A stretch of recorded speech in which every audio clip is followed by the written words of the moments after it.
কেমন আছেন সবাই? আশা করি সবাই খুব খুব ভালো আছেন। আমিও খুব ভালো আছি। দেখে মনে হচ্ছে না ও কি টেস্টি টেস্টি আমি।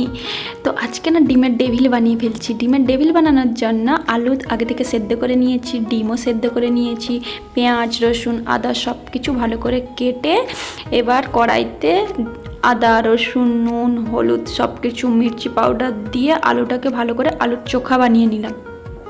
এরপরে আমরা ডিমগুলোকে আধা আধা করে করে কেটে রেখেছি। এখানে কি করছি, এখানে বেসনটাকে ভালো করে ফেটিয়ে নিয়েছি আর এটা আলুর চোখা রেডি। আলুর চোখাটা যা হয়েছে না, কালার দেখেই বোঝা যাচ্ছে খুব টেস্টি হয়েছে। আর ওপর থেকে একটু নুন আর একটু মির্চি পাউডার দিয়ে দিয়েছি। এবার আমরা আলুটাকে এপাশ সেপাশ করে পাতলা করে নিব। এক একটা ডিম নিয়ে এবার আলুটাকে এক সাইডেই লাগাবো আর এক সাইড এরকম খোলা রাখবো। একে একে করে পুরো সবগুলো আমি রেডি করে রেখে দিলাম। তবে হ্যাঁ, ডিমের ডেভিল বানানোর আইডিয়াটা মোটেও আমার ছিল না, কিন্তু এটা তোমাদের দাদাভাইয়ের ছিল। কারণ বিকেলবেলা খুব খিদে পেয়েছিল, বসে বসে ওই ভাবলো যে কি বানানো যায়, তো বললো ডিমের ডেভিল বানাও। তাই দুজনে পড়ে লেগে পড়লাম ডিমের ডেভিল বানানোর জন্য। এবার একে একে করে এক একটা করে পুরো ফ্রাই করে নিব।